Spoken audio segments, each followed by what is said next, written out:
Hello, and welcome to the Jolly Heretic. I hope you have all had a productive and fun and fascinating week, and you haven't had your universities occupied by nutcases or anything like that, and all is going well. And welcome to the Jolly Heretic. We are, of course, on my public house. It's on Mondays at 7 p.m. UK time, 2 p.m. New York, which discuss based science and based research and all manner of stuff, which is increasingly expunged from our woke joke universities. Okay, so cheers everybody. I'm trying, he's saying. Cheers everybody. So cheers Charlie. Cheers Ed. I like that background there. I think I can see my channel. Where is it? There you go. Ed Dutton extraordinaire. Background. There we go. It's my so cheers Charlie, and cheers cheers James McLaren, and cheers RS, and cheers P. Tender Hurligan Gurligan, Capus, Hello Monkeypox Survivor, Saludo, Proust, Prost, Hurligan Gurligan, Capus, whatever else I'm missing, Slanger Var. And welcome to the Jolly Heretic. Hello, Monkeypox Survivor. How are you doing? I'm spelling my name in capitals. And cheers, Scruffs. And cheers, those watching on Charlie's channel. And cheers. Okay, our friend Ali, the man in Iran, has just popped in. So I'll bring him in. I'll bring him in. If you can hear this, Ali, I'll bring you in. I'll just message him. I'll bring you in a minute. So anyway, cheers everybody. So cheers. If you have any questions, then you can of course send them in either on Entropy. I've pinned the thing, or on the old YouTube about anything at all, and we will of course answer them today. I see you. So cheers. So cheers. What are you drinking, Charlie? What is that, eggnog? No, it's 400 milliliters of the finest Lancashire bull semen. No, it's apple juice. Bull semen. I was reading that because everyone goes on about the bags under my eyes. Oh yeah. And I was reading that you can get rid of that by having salmon semen injected into your eyes. Wow. I don't know how they do that. I imagine they get a salmon and then they show it's like a really hot salmon porn. Like really sexy female salmon, like swimming around like that, slithering everywhere, like still like swishing her tail in the salty water, and then some bloke probably wanks the salmon off, and then it's true that when salmons jerk off, in fact, this might actually give more strength to your theory that when a salmon goes from the salt into the River Tweed up the fresh water, don't they blow their load and then die straight away? I don't know. I don't know about that. I'm not sure about the life cycle of. I know. Yeah, basically, I'll tell the viewers. Every few years, the salmons they leave the Atlantic and the Pacific. They go up as many rivers as they can in Scotland and Alaska. The females lay their eggs. The males blow their loads all over the eggs and die within a few days. They just stop eating because basically, without that valuable salmon sperm inside their salmon gonads, they don't have any elixir of life left. There's no point. There's just no point. So then they just go somewhere to die. It must be quite sad then to well, I wouldn't call it losing, because essentially they never lose. I mean, I hear that some fish species do actually have sex, like sharks, but that most of them don't. Most of them, you just go to the fish and you just spunk up over the fish and over the eggs, and you just let sexual selection do the rest. Wonderful. Well, you know, the French call it la petite mort, and many animals do actually have the grand mort, the big death after orgasm. So imagine how good, say, a praying mantis or a black widow spider or a salmon orgasm is, that you're literally happy to die straight afterwards. It must be amazing. I once watched some praying mantis porn, and it wasn't. I should emphasize it wasn't softcore. This was hardcore praying mantis porn, and there was this praying mantis having. Yeah, you got to see it go in and everything, and then he comes, right, and then as he's ejaculating, she bites his head off. She's like eating and he's him. Still coming as his head's being eaten. He's still coming as he's being eaten. It's quite extraordinary. But imagine like if praying mantises go down the pub and they're talking about birds they fancy, and they're like, "Oh, I'd die for her. I fucking die for her," and you would lay down your life for that one woman. So. God, I mean, you're either everyone joining in thinking they're getting deep level political analysis. It always comes with a high level of eroticism on this show, just for the people wondering what they're watching. We like to talk about it's science. I mean, it is science. I was watching this thing earlier about how we left the water, like the crustaceans or whatever, left the water. and then of course they had to evolve to have sex because otherwise the semen would just go all over the place, wouldn't it? And so they had that's how sex evolved, because we left the water and then we went back into the water, but like mammals and stuff went back into the water, and so that's why you get sex among dolphins and that. Oh, so are you saying dolphins and whales are mammals that were hairy and land based and then went back into? Went back into the water. They didn't stay in the ocean. Mammals evolved on land. So in the water, you just had basically had like fish and crustaceans and that, and then the crustaceans they leave the water and they gradually evolve into like insects. That's why they have 6 legs and lobsters have 6 legs and whatever. There's sort of resemblance, and then they go back in. That's what happens. Fascinating. Very good. Everyone's asking where my smoking jacket is. I'm wearing my Slytherin Harry Potter hoodie for my viewers today. Oh, because someone was saying on, I forget who it was, on Twitter earlier, like if they were a Harry Potter house at the Harry Potter School of Hogwarts, which would they be? And I don't know much about it.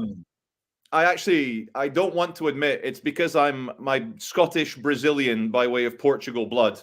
I know it's mixed blood, but it's pure something. It's pure Scottish Brazilian blood. There's not many of us. No, it's a very small minority of Scottish Brazilians. Hello, Joe Vlogs. How are you doing? Hello, Joe Vlogs. We'll answer those in a minute.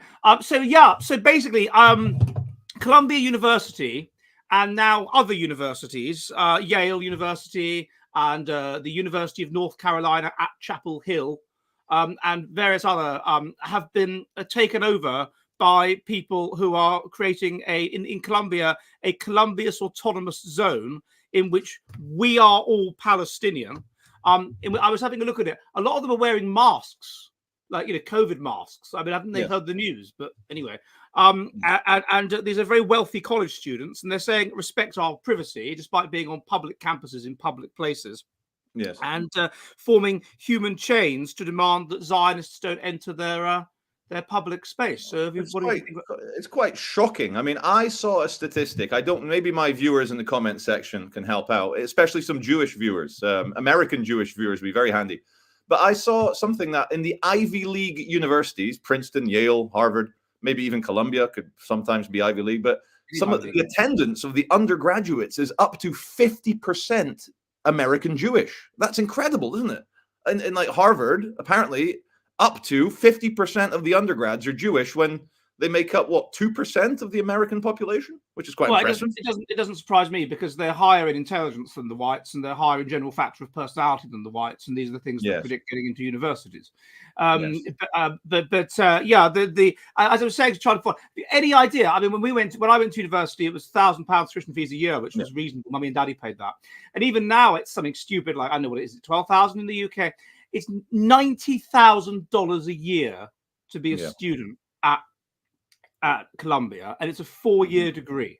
So it's effectively $500,000 to do a degree at this university. $500,000. I mean, I can think of better things to do with $500,000. The way they justify it is that they probably do a cold calculation. So yes, it costs $500,000 to go to Harvard or Princeton, but it'll probably, over the course of your career, add $10 million. So it's 5% upfront to get the extra $10 million. And I believe the Americans believe a lot more in status via university. Like, I've got friends who went to Oxford and Cambridge, and they're pretty much crackheads. They're like lonely guys sat at home being autistic, doing nothing. But so the Oxbridge degree didn't help them. But I can imagine in America, a Princeton degree will, even if you're an idiot, will get you into the upper echelons of some corporation.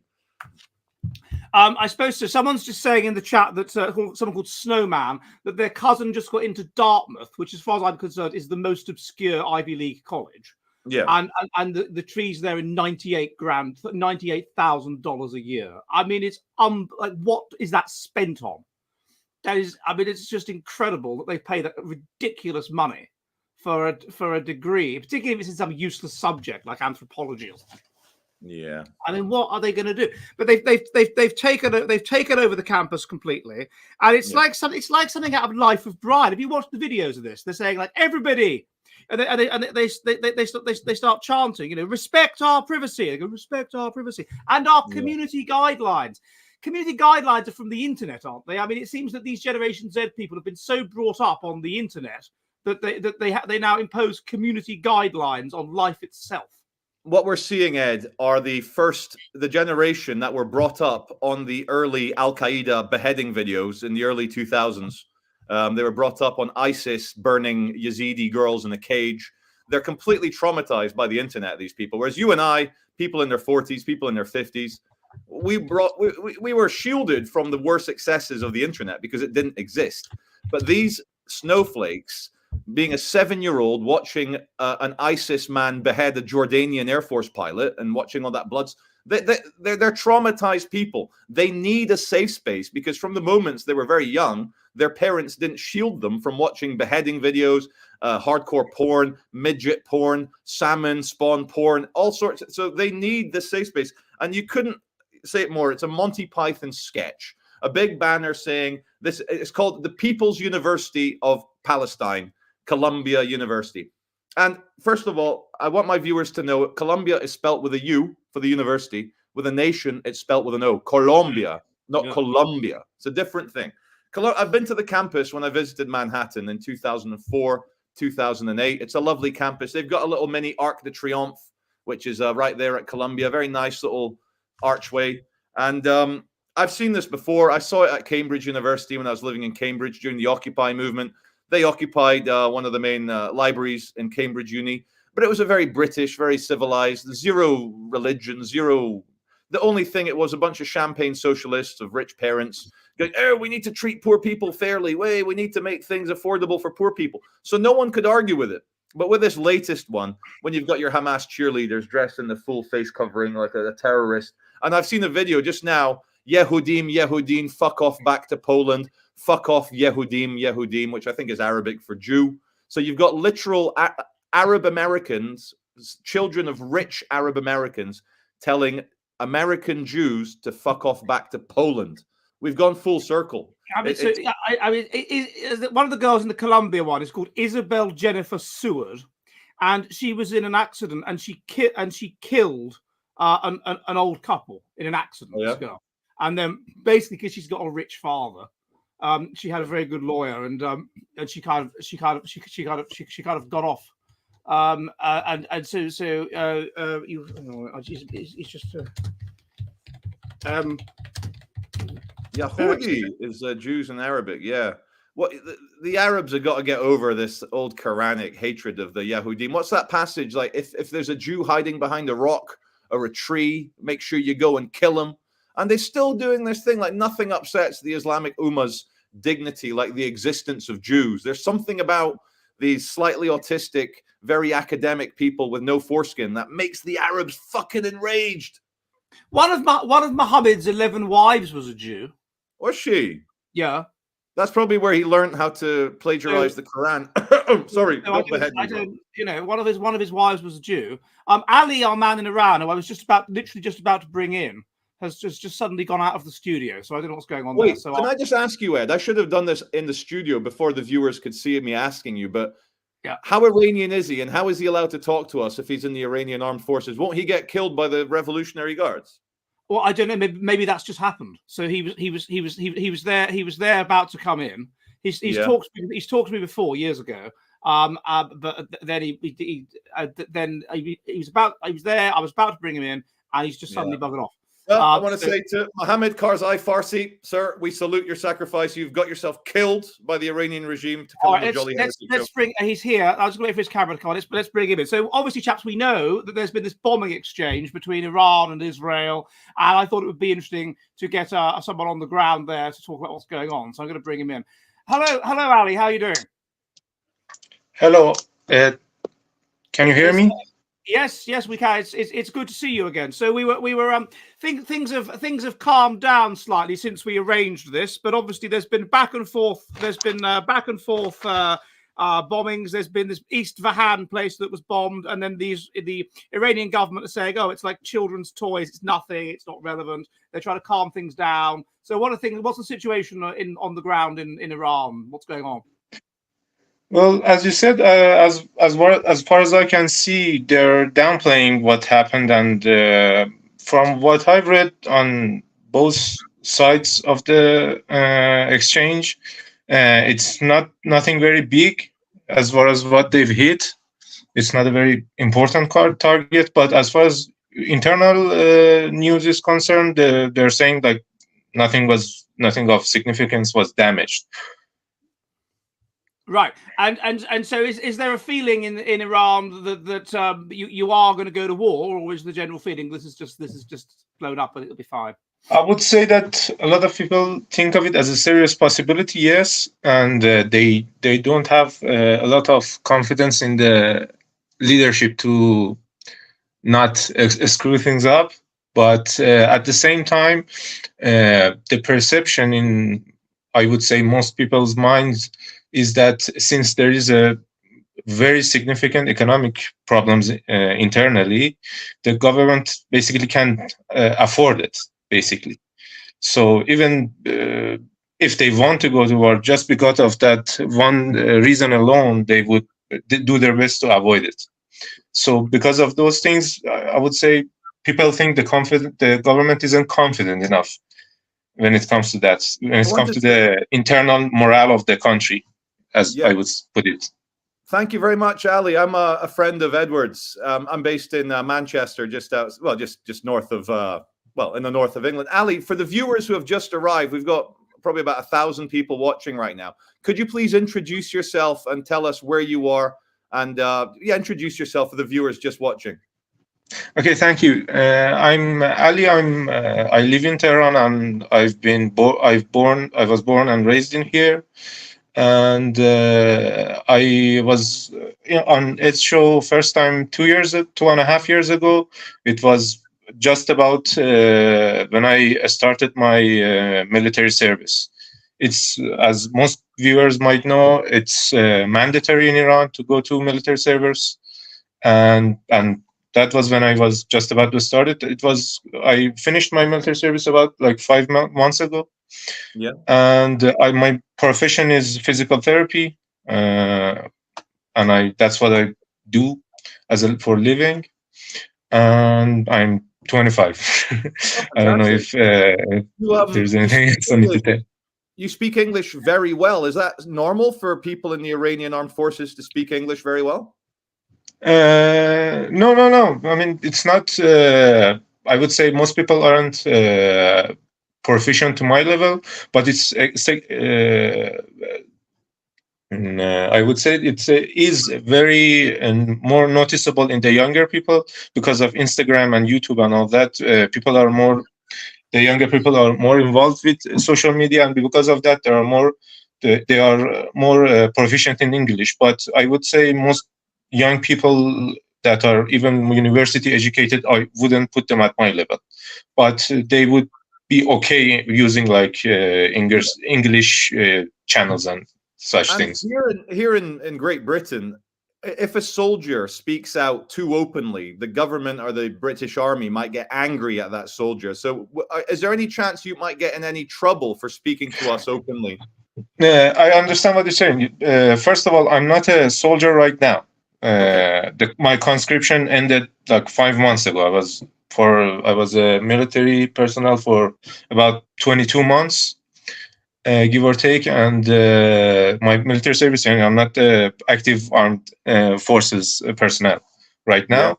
Yeah. And I wouldn't say I'm exactly speaking out about my government. I mean, there are problems here, and everybody knows it. Yeah. And I'm not looking, and personally in my personal life, I'm not very how would I say that? I'm not very fixated on certain ideological issues. And I would say my country is facing problems that are much bigger than if somebody covers their hair or something. And there are going to be much bigger issues when it comes to those things than head covering or something else. Let us tell you, Ali, thank you. From my view here in Manchester, reading the news, going on the internet, it appears that the Islamic regime, the ruling ayatollahs of Iran, have to almost satisfy the domestic population and say, we are going to fight the Israelis, but they don't really want to, because if we feel that in the West, because the Iranian regime came to power in a revolution in 1970 the Shah was gone, blah, blah, blah. They took the American hostages at the American embassy. So it started with drama. It started with problems. Is the Islamic regime worried that if they got into a direct fight with Israel, it would be the end of the Iranian regime, much like Saddam Hussein and Iraq got into problems? I would say they would be fool to not be concerned about that. They definitely think about that, but at the same time, I mean, I think they are more concerned about U.S. backing than Israel alone. If they were to be engaged with Israel only, they would be, I would say, not as much concerned. But as everybody knows, and certainly viewers of this channel, just like Ukraine, Israel is gonna receive a lot of support from the West, and that's what tips the balance, I would say. But Iran, other than the sanctions and all of the external stuff that it's facing, it has a lot of domestic issues as well. Like, for example, Iran has had a baby boom around 40 years ago, and those people are in their 40s right now, and in about 20 years time, there's going to be a shrinking workforce in Iran. And even right now, our fertility rate has been below replacement for a few years. And as a young man in Iran, I can tell you, it's not changing anytime soon. Yeah. That's one significant problem. The other problem is inflation and economic mismanagement. I mean, some of it is caused by foreign actors, and a lot of it is internal. Because of all of those problems, I mean, because I work in healthcare and I in touch with a lot of different people, and also because I was in the military force myself, I can tell you that there is a lot of dissatisfaction when it comes to just the material things in life, like housing and car and things like that. As a young, sorry to jump in, Ali. Sorry to interrupt you. As a young man who grew up exclusively so you're probably born year 2000, no, about 99 you were born, weren't you? Yeah. So as someone who's grown up exclusively under the Islamic regime and not like the Shah, would you want democracy? Would you like to kick out the politicians and the mullahs and the ayatollahs that you disagree with, or are you happy to live under their authority? I would give you two answers. First answer is that most people that are my age, if I were to speak for them, I wouldn't say it does matters where from the country they're from. Most people my age, and specifically if they're younger, I would say they would hands down say yes, democracy, and I don't know, like Western values, like the liberty and support for like women's rights and all that. They would be on that page. Most people my age and younger, like I would say probably 70-80% easy. Do they understand, Ali, that it's a slippery slope? I mean, are they aware of they don't. The insanity that has been set off by all this? That now, you know, you can have natal men using women's changing rooms, competing in women's sport. That you can't you can't assert that a man is a man and a woman is a woman. That you have. Imagine a situation where 50% or more of Tehran was foreigners, and I don't mean Uzbeks or whatever. I mean people that have no history in your country. And this is we have. I mean, strangely enough, we do have a similar problem to what you're describing with Afghans.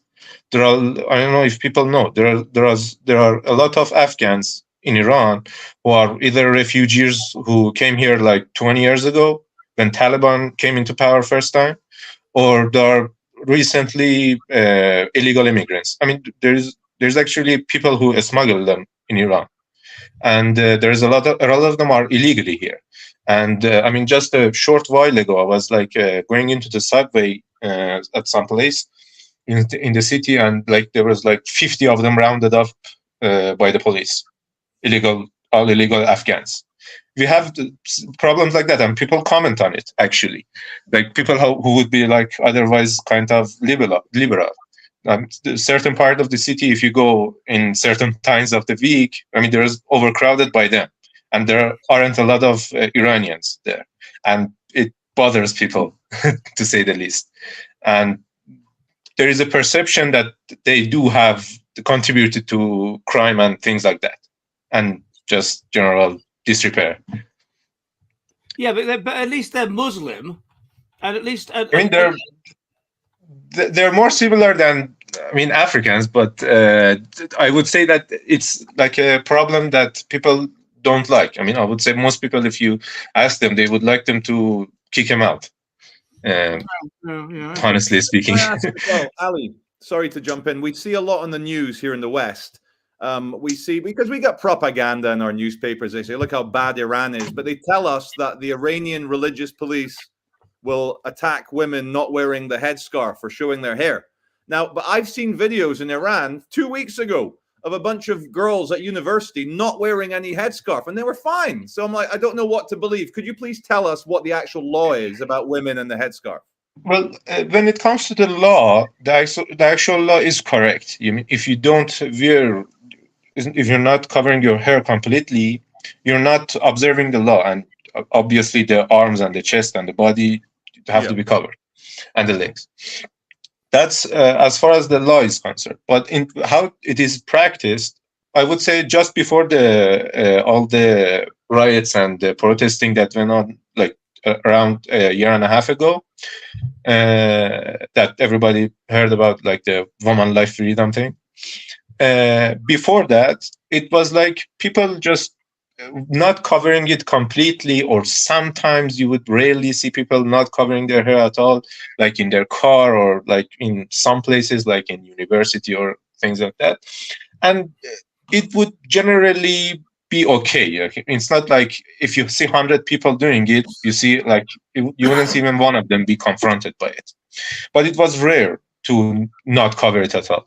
And like I would say, like there was like 20-25%, depending on the area, that people wouldn't cover it completely, like some part of their hair was out. Yeah. But after the protesting and all the things that happened a year and a half ago, it is very noticeable, I would say, the increase in what would people call civil disobedience with regards to that. And when that change took place, there was countermeasures by the government. One of those things is that they report cars that have even passengers. Like if you're a taxi driver, and that one of your passengers isn't like covering herself correctly, you can be reported. And you will be acted against. And there was cases of like shopkeepers that like give services to people who aren't observing it completely, and they were like shut down. Their shops were shut down, their business was shut down. But it's not 100% all the time, because a lot of people don't report it.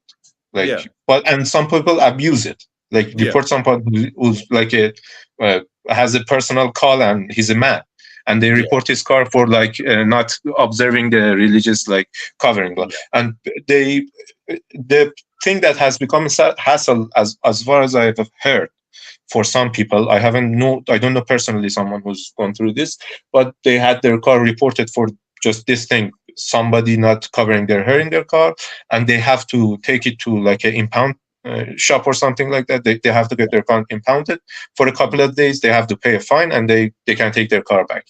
And that is something that they have been implementing for like a year now. I have heard like people that are like one step removed from me that have gone through this, but I don't know personally who's gone through this, but they do that. They have that didn't exist before. Yeah, and to give you the sorry for my English. No, your English is wonderful. I understood you perfectly. Thank you, Ali. In Manchester, a big scandal right now is the police are looking for a video man, a filmmaker, because, and I don't know how. I want to get your opinion, Ali, and your opinion, Edward. There's a man, he goes onto public streets at nighttime, and all he does is he films young women going to the nightclub, And in England, you're probably aware, Ali, they don't wear very much. Even in winter, they don't wear very many clothes. They look very like prostitutes sometimes. And the man films them and he puts them on the YouTube. The videos are very popular because the whole world wants to watch young girls dressed like prostitutes going to a nightclub. Now, the police are saying, oh, well, he's allowed to film, he's in public, but these girls feel unsafe. What do you think about all this, Ali? I mean, it's the solving the wrong problem, I think. They shouldn't be wearing that in public if it's not fine to see them like that. If it's not fine to see people like that in public, you shouldn't be fine for them to go in public like that. But just a point on what you asked me last time, but just for people to know, the government is taking the hijab issue as a significant issue, and it's definitely contentious internally. And there are, specifically in young people, there are a lot of people who would do it at personal cost, disobey it at personal cost, and yes, the government is taking measures and like doing everything it can to. It's nice, good girls that are wife material that will wear the hijab, and it's crazy bitches who are mistress material that won't. Yes, on a broad sense, yes, I would agree with you. But since there is like specifically with girls, there is a lot of like peer pressure and things like that. And since there is like a perception of like being, it's not in Iran, like it's the same thing with the West. If you are kind of religious and have acts and dress in a way that it would be perceived as religious, you are seen as supporting the government in everything. I saw those protests a year and a half ago, and they were crazy bitches, weren't they? I mean, they were going mad. They were crazy, yes. I mean, they were. This was like the Salem witch trials, and I think. Well, just to jump in, whilst we're on the thread of women losing control in the West, Ali, I'm sure you're aware, an educated guy you're speaking, but we even have protests in England and America of young women going out acting violently because they're desperate to kill their own babies via abortion. Women will burn buildings down, they'll attack men, they'll destroy things because they're angry that someone might take away their right to kill their own children. But that's good, though, because their children will inherit their insane traits. Fair enough. Fair enough. What's wrong with that? I mean, I'm on the fence about the abortion issue because as Ed said, most people that use it, I mean, aren't very nice people. But I mean, I don't know. I think it definitely is fine when it comes to like abnormalities and things like that. But I don't know. I'm on the fence on it. Because a lot of women in the West, they want to party, have unprotected sex, and not have to wear a condom because condoms are boring. And they use abortion as a kind of form of birth control. Birth control. It's evil. It's evil. I think it's evil. I mean, I would say it's evil. Definitely, it's evil. I mean, I wouldn't disagree about that. But just looking at it, not morally, just practically, I mean, Ed is right. People who aren't religious and aren't very nice people do use it more. I mean, people who are also are of good standing. Sitting on the fence, if you do that incorrectly, that is a method of abortion. These are crazy girls. I remember you telling me when you interviewed me when you were last on here, Ali, about how you can't have sex for marriage in Iran, so everyone has back sex. Has what sex? Back sex, Oh, bottom sex. Yeah, sex up the wrong. Yes, it's very widespread. It struck me that these were the kinds of women whose that part of their body would be very widespread. That's almost quite nice. I mean, I've got nothing against anal sex to preserve virginity. That's wonderful. It's very, very. But so why did they die down though? Because there was this period where the regime seemed almost rocked, or at least what we saw in the West. Maybe they were exaggerating, but it seemed like rocked by these girls, these student protests, and you had like the school inspector being chased away and all this stuff.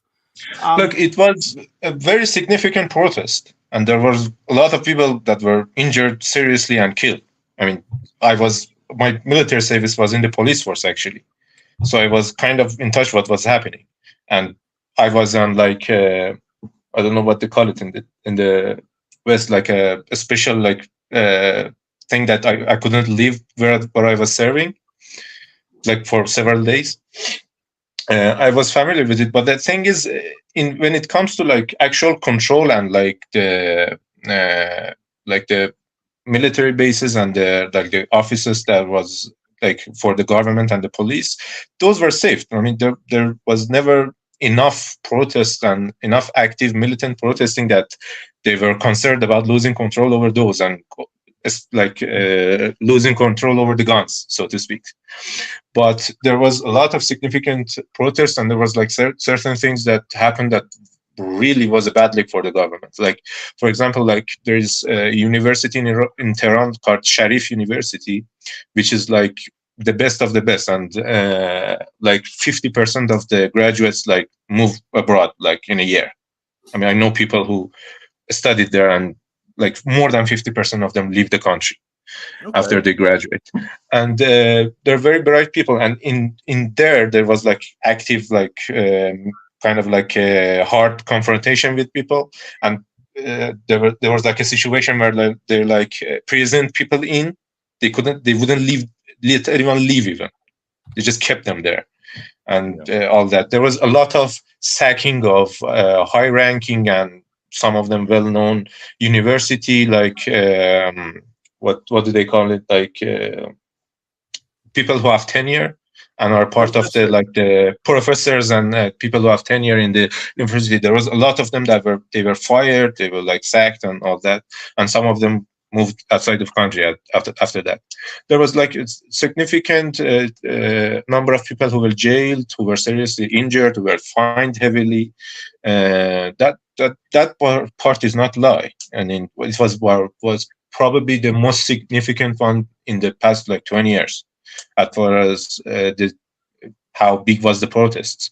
But and after all that, I mean, we all know, in the West, same as I do, that who controls the actual means of the power and who is in charge of the money and the police actually dictates how things go. And in Iran, everybody knows who's in power, and they impose their will, whether it is in accordance with the law or not.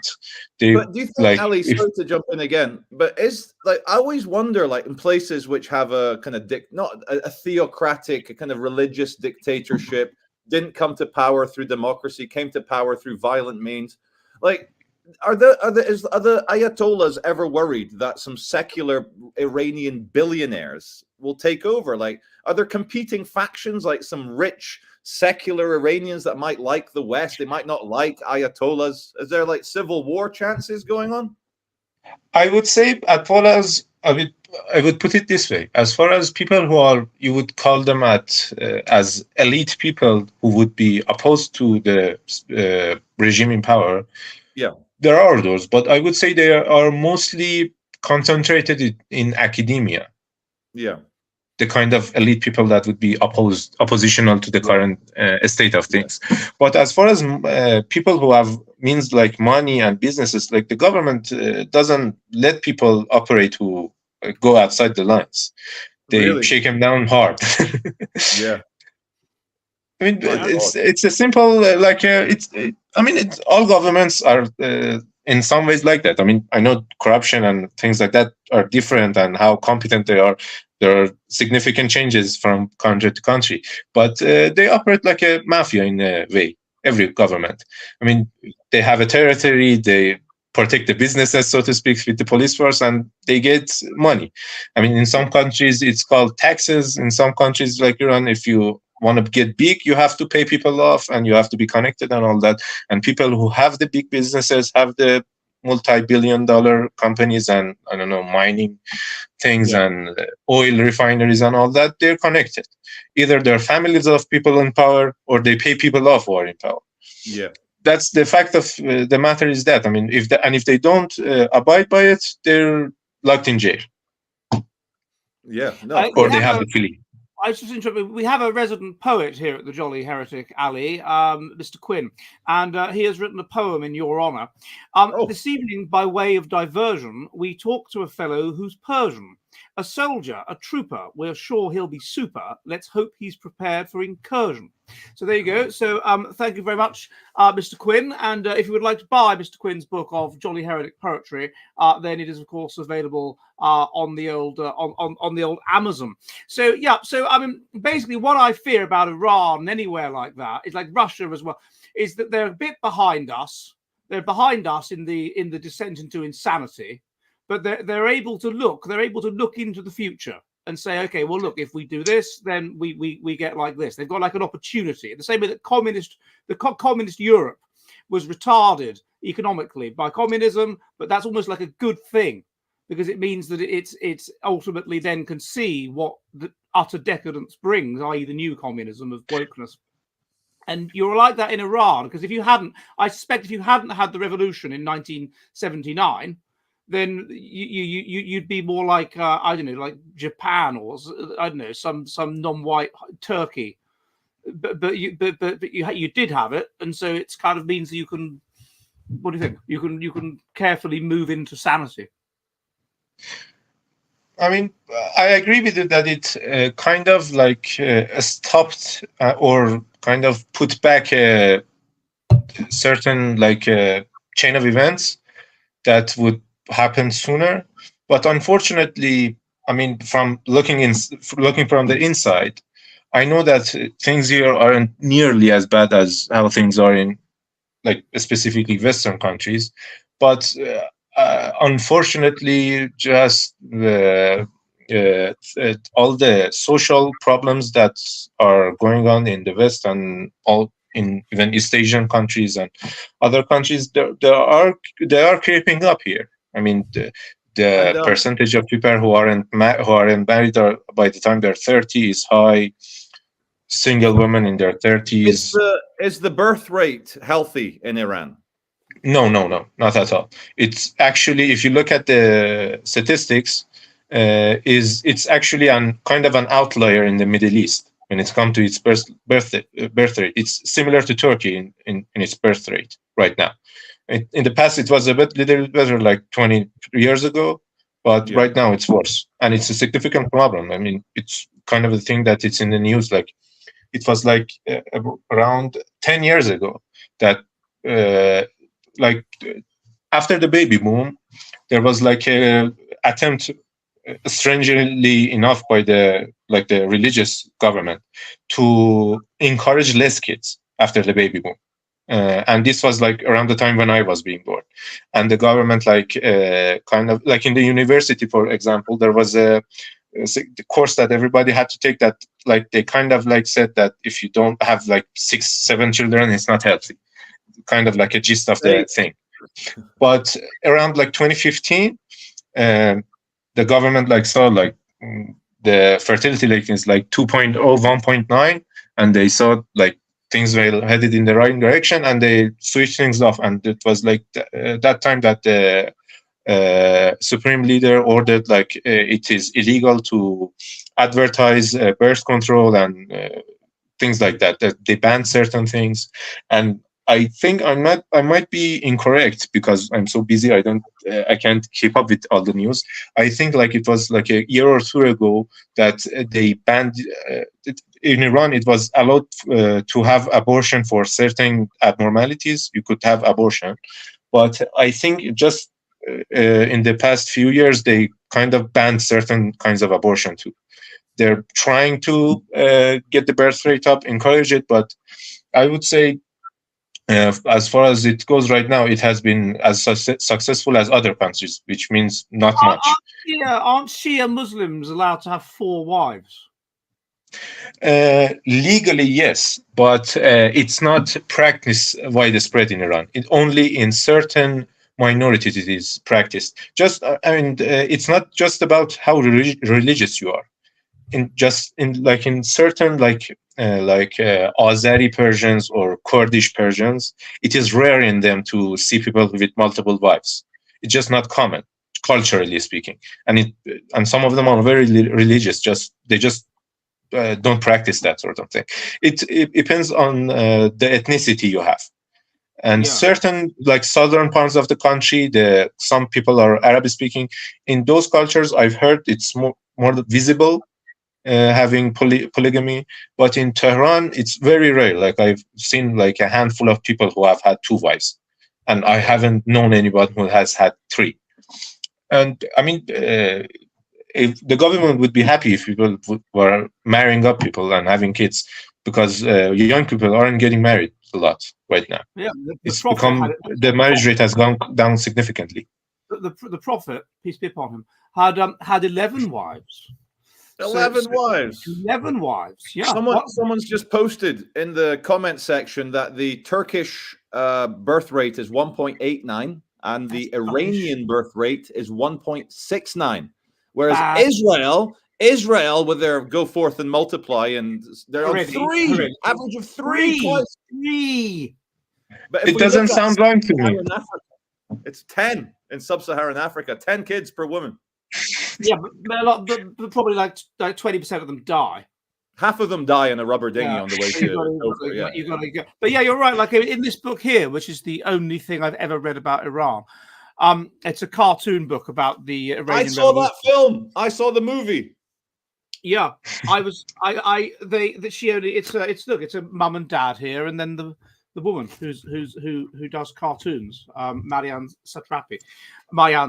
So yeah, you've got to. All right, well, we're about halfway through. So to those of you that are new, hello, welcome to the Jolly Heretic. We are online public house, which meets on Mondays at 7 p.m. UK time, 2 p.m. New York, which discuss based science and research, which increase and stuff that's generally based, which is increasing expansion from our woke joke universities. If you have any questions, then you of course send them in on the old Entropy or on the old YouTube or on the old Odyssey. Hello, those watching the Odyssey, and if I will either research them and you'll get an intelligent answer within a week, or we will answer them today. If you would like to support the channel, please subscribe. It helps us violently if you do that. Subscribe here and subscribe over on my Substack, thejollyheretic.com, where I put all the most based content, the most based stuff that I can't possibly put on YouTube. And if you like what I do, you can support me for as little as the cost of a pint of beer a month. You can also see links in the description where you can buy Jolly Heretic merchandise, stuff my course at Again University, send in Bitcoin, and most importantly, of course, you can buy my books, all of which are available on the old Amazon. And I forgot, I was going to have it with me, wasn't I? I was going to have it with me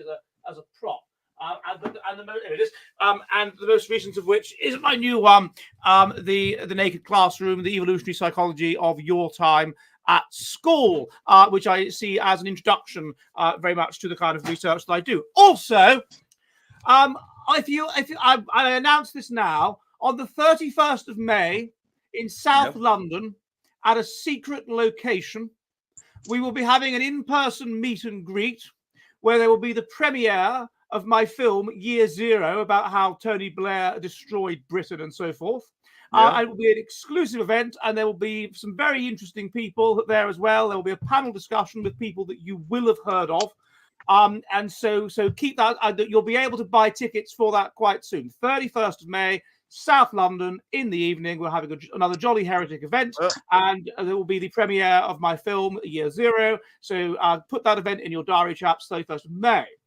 Ed, I must. In fact, this is relevant for Ali, our Iranian friend here as well. Because you're going to be doing a meet and greet.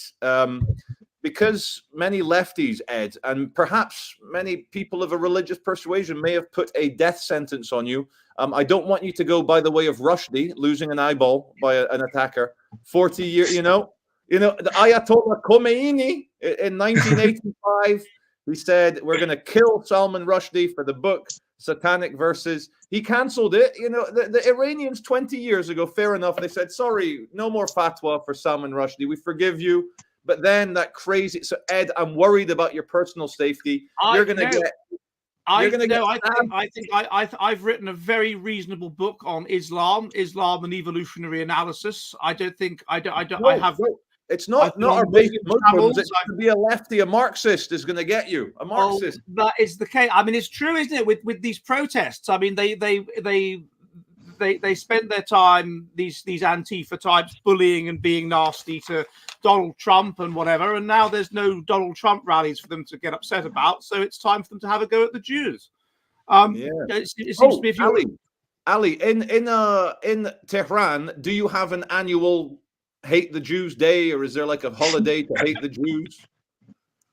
I mean, there is like the Quds Day, I would What's say, that? how would pronounce Good it, thing. where they like kind of like show up and march in support of Israel, but because of all the internal problems and the dissatisfaction that is going on, that is mostly economic in nature, there are a lot of people don't show up. Fair It's enough. not Because very crowded. I see a lot of Persian people in London, or they've got the Iran flag, got a golden lion on it. I think old Yes, Persia. yes, yes. The And you old see flag. them, yeah, you see them very often flying an Israeli flag because obviously they hate the Islamic regime because they were forced to emigrate, forced to escape the Islamic regime. But why do you think we see so many Iranians in the West flying Israeli flags? I mean, I would say most of them wouldn't be representative of all the immigrants, but it's. I mean, I see it personally. Like, I mean, that there are a lot of Iranians who would, and saying this seriously, in Yeah, young people that would be happy if America bombed Iran, and they think wrongly that it was like be a regime change and it would be everything would be kumbaya, so to speak. yeah, But they don't consider the fact that they could end up like Syria, or they could end up like Iraq and anything like that. But they actually believe that there are some people who just want to spread like democracy and like well-being. But in those people who have these wrong perceptions in their minds, uh, yes, they support foreign governments, and I mean they like so just with the example that we're talking about, like after Israel attacked the Iran consulate in Syria, right? If I'm not mistaken, right after that, I would say there was a lot of reaction, like on Instagram, and people I personally know that they would like, no, Iran doesn't have the guts to like attack. Iran doesn't have anything. They don't have anything. But the government in Iran aren't like how would I say this? They're not like warlike people. They're not serious people. They're a bunch of lazies, and they like kind of cheered Israel on to take on Iran, I would say, almost, just because they think the government would just like fold in front of them. yeah, A lot of people actually think that it's not wrong to see it that way. People think that way. Actually, they do, and it's wrong. Obviously, it's a wrong perception of it. Like we could end up like Ukraine. I mean, the country would be completely torn apart if something like that were to happen. And I mean, the mistake that people unfortunately make a lot of time is that they think there is a solution always, and there always isn't a solution out of everything. Iran, unfortunately, is a country that has certain characteristics, and there's a certain group of people in power. And if you want to replace that power, well, it's not going to be easy, and there are people who are going to fight to keep that from happening, and that will cause chaos. And even my children may not see peace here after, if that were to come. And just some people are wrongly thinking that that is not the case, and just like people who said we're gonna like finish up Iraq in like 5 months, and it's gonna be rainbows there. And the same thing with Afghanistan. They have the perception here that like they have like a wet dream that Israel is gonna attack, America is gonna attack, Russia is not gonna be able to do anything, and like it's gonna fold like paper, and it's gonna be happily ever after, and we're gonna like kick out and punish those religious relics and the ayatollahs and all that, and they're gonna think that's gonna bring about a good result, but unfortunately it's not. And I mean, I'm not saying that I see a way forward for my country to make things better, unfortunately, because of a lot of issues, but I know that that is not the solution. But yes, there are a lot of people. Just to jump in, the revolution in 1979, I can understand the Shah was very unpopular. He wasn't fair. And Islam is a perfect revolutionary power when you need young people to believe something's bigger. Islam is great at getting young men to, do something, to change something. But for me, as a liberty-loving Brazilian Scotsman living in Manchester, it seems like any country will struggle as long as they don't separate religion from the government. When you put religion and the government together, I don't know, us Western liberals were like, there's always a degree to which religion I don't. There is. If you look at Armistice Day, it's a religious ceremony, and our politicians are involved. There's always a crossover. But I'm not going to get a priest turning up at my house saying I'm going to conscript you into the Catholic Church and send you off to go fight a war. But the government certainly will, and they'll do it more readily when they've got a Quran or a Bible. Fine. But the government, our whole governmental system is ultimately underpinned by the Church of England. They have prayers in Parliament. They have there's all kinds of. Well, at least they certainly did until quite recently. So yes. it's just a question of how much religion is. If you're going to make people make the ultimate sacrifice, you've got to have a bit of religion involved. And that's what I want to, with Ali in the house, tomorrow we're going to celebrate England's favorite Syrian saint from Syria, St. George. He killed the dragons. I hope the dragon didn't mean the Jews. I really hope they didn't mean the Jews, talking about the dragon. But tomorrow, and I was driving through Manchester and Clitheroe here, there's St. George's flags everywhere, a red crucifix and a white background. The Iranian Revolutionary Guards have got Ali, guys. I'm sorry. Ali. Oh no. The IRGC have got them. Sorry, I will come back in a moment. No problem. No, but I think that's the sign of a nation that's in despair and is in trouble. That you like. Traditionally, we didn't even bother celebrate. When I was a kid, we didn't celebrate St. George's Day because we knew who we were. We were confident. There was no need to assert ourselves. You only assert yourself if you're under threat or you're a small nation or whatever, like Scotland. Then you have to celebrate St. Andrew's Day. We never celebrate St. George's Day. We've domesticated men in Europe to the point that they're no longer attractive to European women. So they want masculine, testosterone-filled, wild men from other parts of the world. And that's the problem with it happens in Japan. Japanese men are even less sexy than European men. And that's why they bring them in, and that's why the Japanese like us. I'm going to turn some of the questions, Charlie. Hibernian Perspective, hello, sir, Salam Javar, says the moon landing wasn't faked, it was stolen valor. Okay. Did Ed or Charlie ever play Spyro on PlayStation? Here we go with Spyro again. Secretly a gay fan or just a bum sex photon gathering enjoyer? This is about your video last week, I think. Am I? Where, can you say the bum sex one? That sounded fun. What was it? Are you a bum sex photon enjoyer? Because you I can't find the video, but you said that you filmed those people being naughty in Manchester. Well, with the bum sex, to use baseball, imagery. I'm much more of a pitcher rather than a receiver. To go baseball on it. Where is that video? I tried to find that video where you said you'd filmed that. I couldn't find it. It's called Dark Hall. 2 men caught bumming at Cottagers Cove. Dark Hall. All right, but when I go into your channel, I can't find it. It's been slightly suppressed. It was monetized last week, but after my talk with you, Ed, the lefties got onto it and flagged it to YouTube, and they've banned me making money off the men bumming each other in public. Oh, I see. Sorry about that. No, you've got to be. Yeah. So there's obviously nasty left-wing mutants watching. Hello, mutants.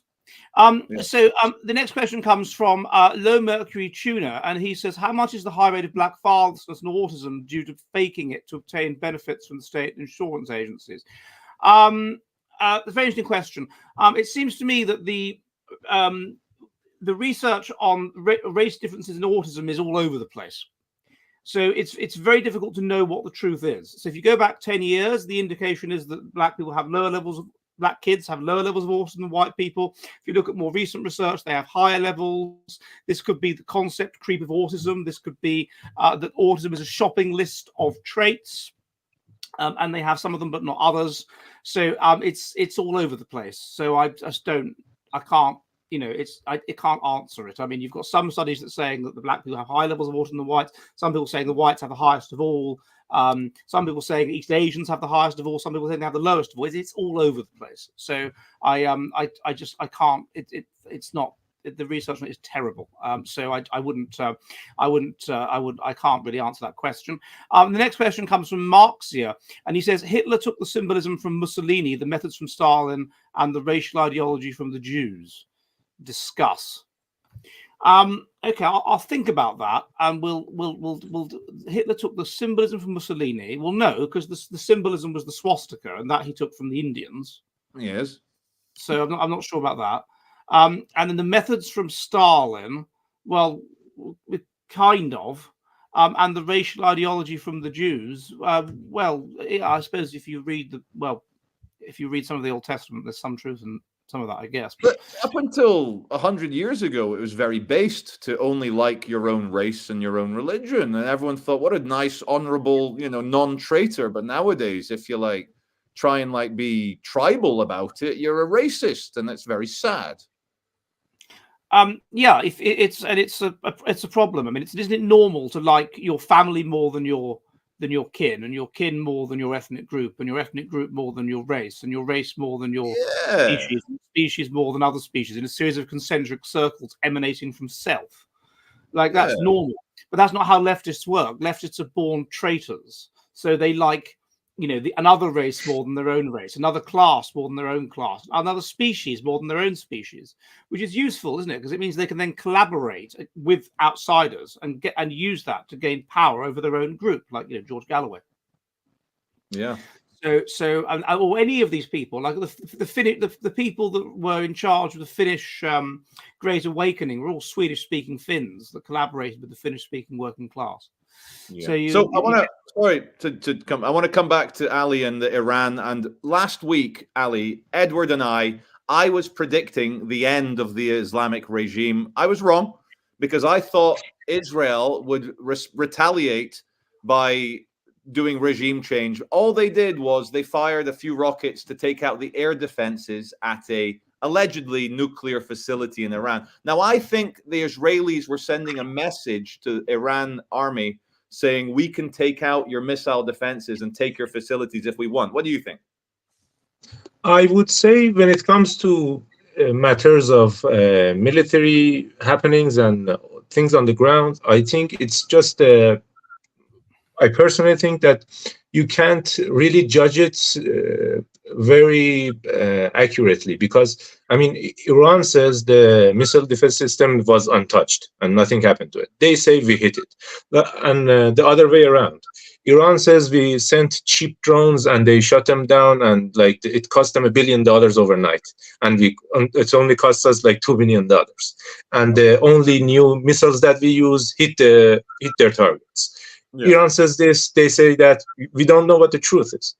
And I don't think there's a way to determine it unless they do a massive, make a massive mistake and it's obvious. Other than that, you can't really know. In one sense, you can argue that Israel, 5 countries, 5 first powers were helping it. How strong is it if it needs that much help? Well, you can say that. This is fighting talk. I hate to say this, Ali. I hate to say this. But seriously, you can interpret it many ways. If it's it's just like the Kurds in Iraq. The US would bomb their Daesh 5 times, and they couldn't even conquer territory even then. How strong are you if you can't take something with all the missiles and military powers? And you can argue that, if it's strong enough to stand on its own feet, it doesn't need the help of the US, Jordan, France, and UK. Okay, now let's just get adversarial then for a moment then, Ali. So, okay. So it's open to interpretation, I would say. My young Iranian friend, the reason why America, the West, we lost in Vietnam is that the domestic population felt very bad about America just bombing the fuck out of Saigon, which they then renamed Ho Chi Minh City. We could have bombed the fuck out of them, but people, no, go fight them in the jungles. No. Asymmetric warfare, like people saying, oh, Israel couldn't fight Hamas in the kibbutzes in Sderot and west of Israel. No, when you've got Hamas fighters doing asymmetrical warfare, it's hard. But trust me, Israel, I know 5 nations, Jordan, America, Saudi Arabia, Canada, everyone helped Israel to shoot down the 300 Israeli drones. But if Israel wanted to, they could do regime change overnight in Iran. You guys don't have nuclear weapons. Israel does. They could fuck you so hard that you'd be praying for the Shah to come back. if it was like Iran on its own and Israel on its own, and if they were to use nuclear weapons, sure, it's a very big advantage. I mean, you can't argue with that. I'm not saying that.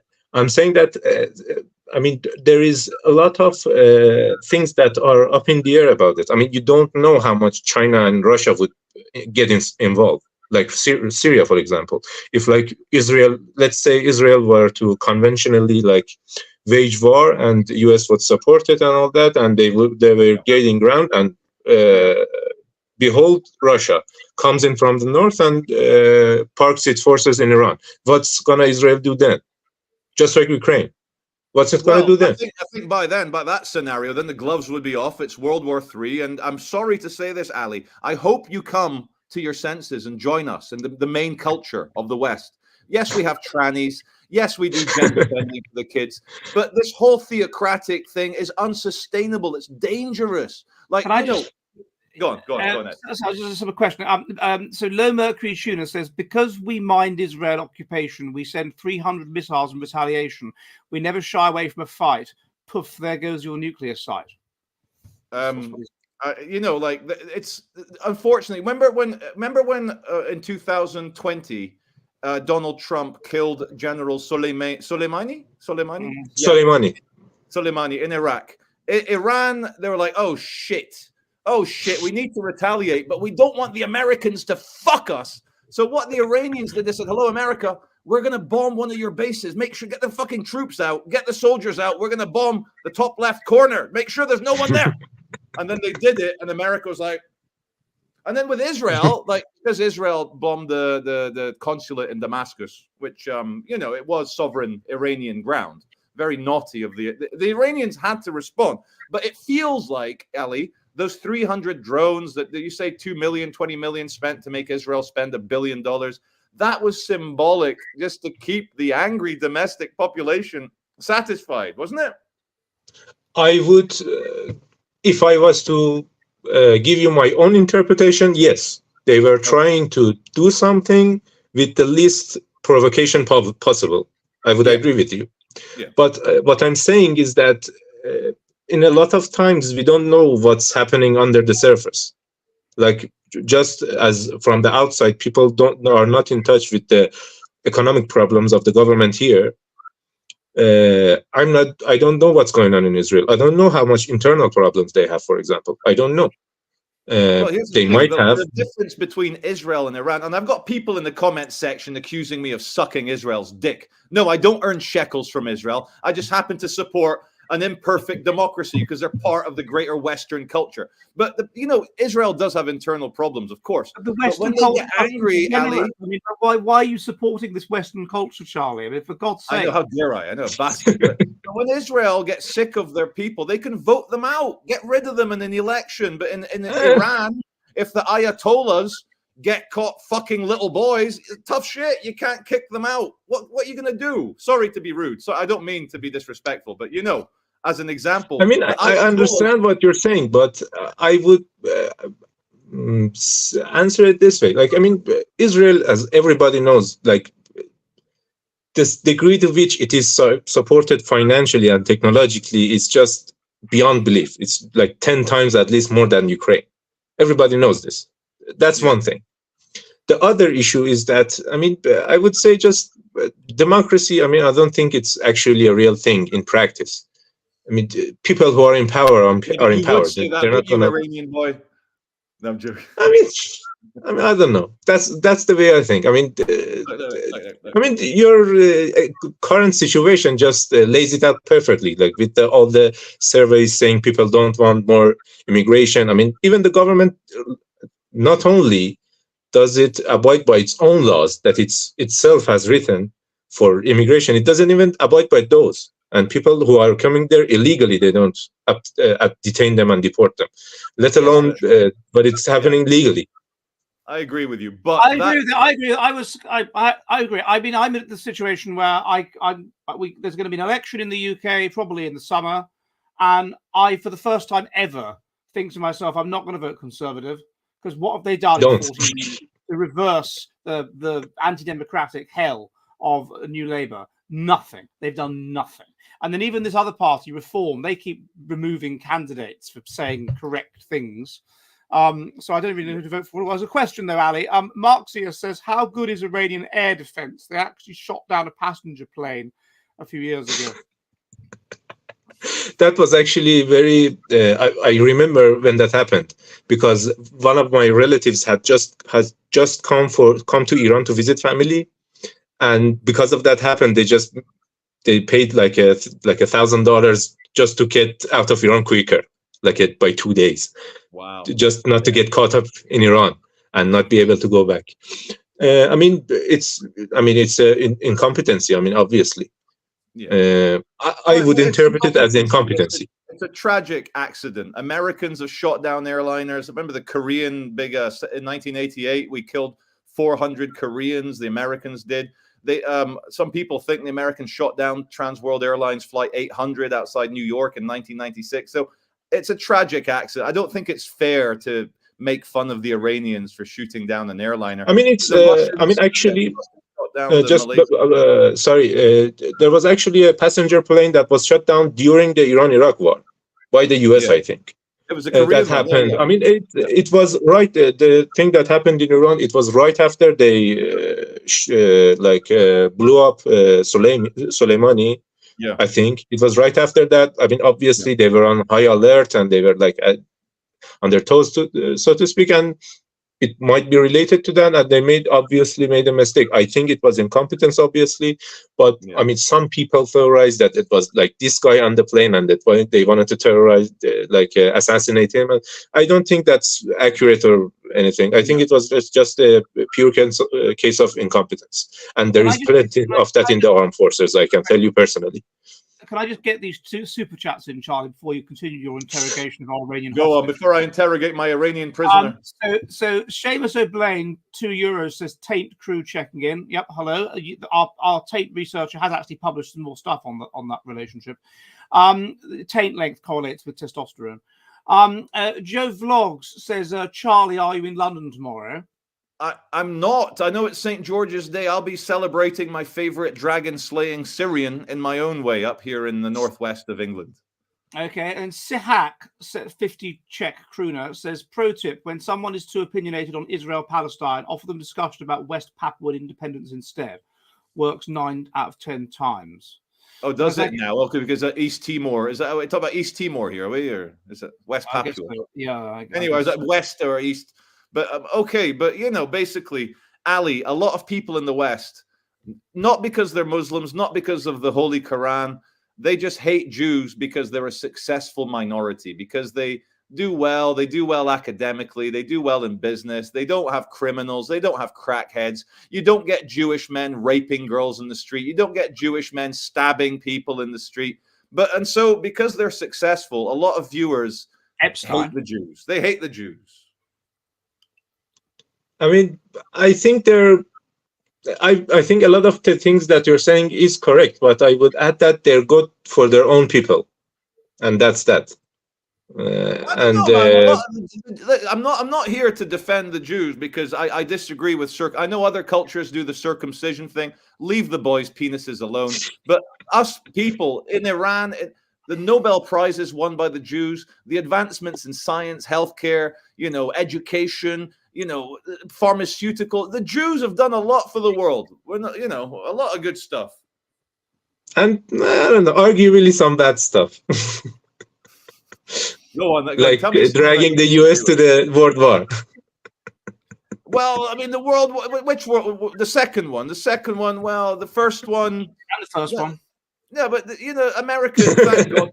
Can I just say, Ali, would you rather the Iranian Islamic regime was the dominant power in the world, or would you rather America was the dominant power? As things are right now, it would be a very painful choice because I don't like either. But I would have to go with the Iranian government just because of the social stuff. It would be better, and I think in the long term they matter more. I think if the Iranian Mossad, we've got an Iranian guy. We've got one. Mossad, Ben Cohen, get Cohen on the line. The problem is with the Iranian government is they go too far. Like you can't drink alcohol for Christ's sake, and you can't eat pork. I can't. I'm not having that. Right? I need to be able to. I mean, the King John. It's said. I don't know if this is true, but it's said that what was the name of that king where they we were so bankrupt in England that King John almost agreed to make the country Muslim. Almost. What was the name of that king? But and in the end it didn't happen. I wrote about it in my book I did in Islam. Whilst you find that, can I just jump in very quickly? Like, Ali, is the Islam in Iran for normal people, normal everyday people? Is it like an extreme Islam like Saudi Arabia, or is it more like a gentle Islam like Turkey or Bosnia? I would say it is closer to Turkey right now. Okay, that's good. Good. So yeah, but in Turkey you can buy alcohol till midnight at shops. It's not that far, but it is closer to Turkey than to Saudi Arabia as to how it is practiced by people and how serious they take it. I mean, they wouldn't tolerate what's that group called that worships Ali and drinks red wine as his blood? Wahhabis, I think. Which is not the Wahhabis, the Ahmadiyas. Yeah, right. And they wouldn't have that in Iran, and Iran is Shia anyway, and they hate the Sunnis. I wanted to ask Ali. I'm only asking for a friend because I would never do it. But can you get good quality cannabis in Iran? Cannabis, you can get it, but I would say the most available thing is opium compared to that. But cannabis and other things, unfortunately, are readily available to people who want to use it. Fair enough. You don't have to look far to find it. Yeah, it was King John. And he was so poor. By 1212, England was so poor that King John had been excommunicated by the Pope. And so, according to Matthew Paris, who was a chronicler, he asked Muhammad al-Nasir, the Caliph of Morocco, and he said, "Can you give me a load of money if we convert to Islam in England?" And he sent his emissaries to al-Nasir to plead the case, but the Caliph was so appalled by the king's groveling that he just said, "No, you're a tyrant. Go away. I'm not interested." So then we didn't become Muslim. Yes, was Islam 800 years ago? How different was Islam 800 years? Islam might have been exactly like Christianity 800 years ago. Who knows? You know, very similar. But it was. I mean, you had the golden age of Islam, and you had this very liberal Islam, and you had this focus on that it says in the Quran that you should know the truth and the truth of Allah's creation and stuff. And so you had this very liberal form of Islam, but it became decadent as Christianity has done. And so then the fundamentalist Muslims of now, they were very much like the Christians of then. And so you had these Islamic areas that were all like laid back and funky, like Jerusalem, and then in we come and kill them. So you know, things. That's how it was my understanding of it. Anyway, you know, Saladin was a very cultured man. Yeah, and you know, Richard Lionheart said, you know, I love Saladin. He's such a great guy, and like, you know, if we didn't have to like get all these fucking peasants to fight each other, I'd join you, Saladin. Richard Lionheart, who is also Syrian, he would have joined with Saladin. Richard Lionheart was not Syrian. Yes, he was. He was Syrian. He was French. He was Richard Lionheart was French. Of course, he was French. What else would he have been? St. George was the only Syrian. Any other Syrian Chads that we should know about? What's the president of Syria? Is he quite Chad? You know what we say in Ali in the West, we say with Bashir al-Assad, you can't Mossad the Assad. He's still in power. You can't Mossad the Assad. Yes. Yeah. Anyway, so you had all this stuff like the House of Wisdom that was established by Harun al-Rashid and all this stuff, and they tried to get wisdom and stuff from everywhere. And then when Muslims met Christian doctors at the time, they were like Muslim doctors. They were like, "What the hell is this?" You know, the Muslims had come up with like surgery and complex stuff to do, and the Christians would just like kill them. I had no idea how to practice medicine, so it was more civilized in the Golden Age. I mean, I can understand. I mean, like when you look at like the kind of Scandinavia, they're all living in mud huts and sacrificing each other, whereas the based Mediterraneans, including the Islamic world, were having big empires and, you know, astronomy and medicine. And Islam was very good with mathematics, but it was Genghis Khan in Baghdad I think 800 years. He fucked everything, didn't he? Genghis Khan. Yeah, then destroyed they reverted to Salafism, to a more based kind of Islam, and so a more yeah, I mean, extreme. I'm not sure it's more based, more extreme. I'm talking about the Sunnis here. I can't tell you as much about what the Shias did, but with the Sunnis. Oh, let me ask Ali very quickly for the viewers who may not know, because I've really enjoyed your time. Educated, you're very well spoken. Could you please explain to my viewers? Thank you. No, it's true. Could you please explain to my viewers why Iran has a different Islam than most of the Islamic world? I would, as far as I know, I mean, might not be 100% accurate. There was obviously certain disagreements internally within the Islamic world at that time about who would succeed the Prophet, and that disagreement lived on, and there was they split up to factions, and some people said this line of succession should have been was accurate, and some others say that like this line of succession was correct. And I'm not going to argue which is right and which is wrong. But during the Safavid era, if I'm not mistaken, at that time, it wasn't like now in Iran. Like it wasn't like now where it's like 80-90% Shiite. Yeah, it was much more balanced. And the dynasty that came into power, the Safavid dynasty, it kind of used it as its own ideology and did a lot of things to propagate it in the country and make it more popular. And as far as I know, it was since then that Iran became majority Shia. And there are only a handful of majority Shia countries in the world, and all of them are located in the Middle East and close to Iran. It is Azerbaijan, it is Iraq, and it is, I think the other one is Bahrain, which is majority Shiite, other than Iran. Bahrain, Bahrain, you had a succession crisis. So you yes, disagreement is about that. And as far as why it is that Iran is such a way, I think it is more of a political matter that in certain time in history, the power that came in was a follower of that line. And they obviously tried to use it as a...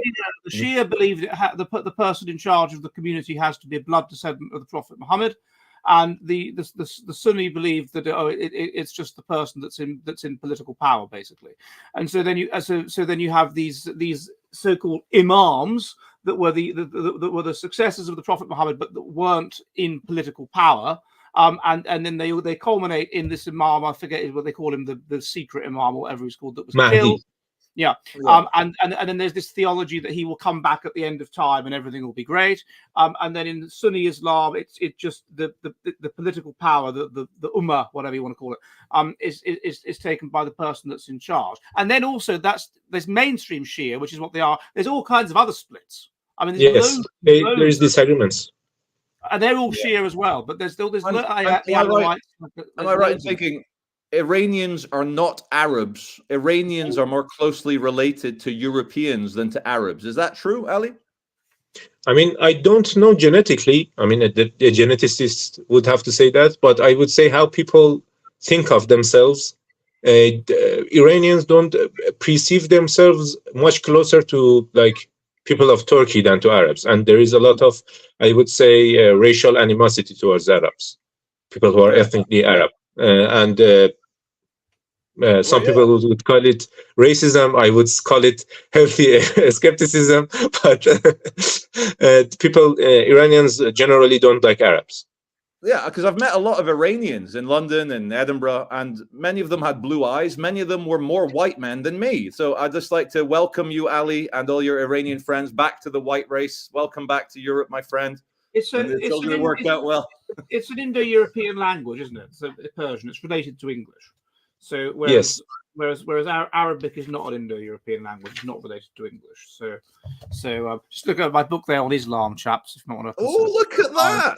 Buying my book on Islam and evolutionary analysis. I want to say, after spending an hour and a half with you, Ali, I hope a lot of the viewers understand that Iran isn't all crazy people with big beards wanting to dominate the world with Shia Islam. And those are just the women. Those are just the women in charge. But so any war between Israel, America, Iran will unfortunately hurt a lot of people who are decent, young, amazing people who just want what's good for their families. So do you have any advice for the West with how to deal with the government, with the Islamic regime of Iran? Any advice for us? I think you should just, as far as like people in America and people in Europe, I mean, it's not should be of your concern. I mean, it's not going to reach you in 1,000 years. I mean, they're too incompetent for that. The government and the people here. I mean, frankly speaking. Okay, and yes, as far as militarily and things like that is concerned. And other than that, how it should be viewed, I mean, it's a country it's a developing country. It's not a modern country, and it's not going to be a modern country, unfortunately. And it's another country just like Pakistan. It has a people that are more religious than most countries. And it has a government and the people who are in power are kind of their powerhouse is more of a religious kind, and they use it to keep themselves in power. That's the gist of it. I mean, I personally, from the inside, don't look at it in any other way. When the revolution happened, these were the bunch that got in power. That's that. And before them, there was the monarch. Chaps, there's one more question before we wrap up. There's one more question. Thank you, for Ali. Low Mercury Tuna says, am I the only one who feels sex reassignment surgery being legal in Iran is a very bizarre ideological dissonance? Opinions? I would say that it is, I think it's something that the government might regret that they did that, because as far as I know the history of it, the previous supreme leader actually, he made it legal to sex change in Iran. Obviously, it's not as easy as it's in the West. You have to actually go through with it surgically to legally change to a woman, or vice versa. But I think they regret it because in practice, a lot of people, as far as I've heard, that use it, they're actually just homosexuals who want to legally do what they want, or more legally do what they want without the threat of the death penalty. I think they do regret it, and I don't see actually a religious justification for it being legal. But I mean, personally, I disagree with the law. I don't think men and women can be anything else, and some people have mental illness, unfortunately. But just like some people are bipolar. I don't think it's different at that. But legally speaking, it's legal, but they have to go through with it. Actually, it's not as easy as I'm a girl now. No, I'm a man now. It's not as easy as that. Okay. And as far as I know, a lot of people who use it are homosexual men. Okay, Earthstick, I will research your question on breastfeeding and answer it next week. Yeah, it is interesting because I knew that only because I found the Journal of the of Psychiatry of the Iranian Islamic Republic or something, and there was a lot of research on the psychology of transsexuality, and then that's how I realized it must be legal in Iran because there's all this research on it, on the like how the people that do it are very high in narcissism and things like this, which they found. I'm going to wrap up, chaps. It's been an hour and a half, so I'd like to thank Ali, the man in Iran, for coming on. It's been for a second time. It's been very, very interesting to talk to him. And remember to subscribe both to Charlie over on his channel, Charlie Veach, and mine, the Jolly Heretic, and my jollyheretic.com Substack. And I will see you all. We will see you all next Monday. And goodbye. Thank you. Goodbye.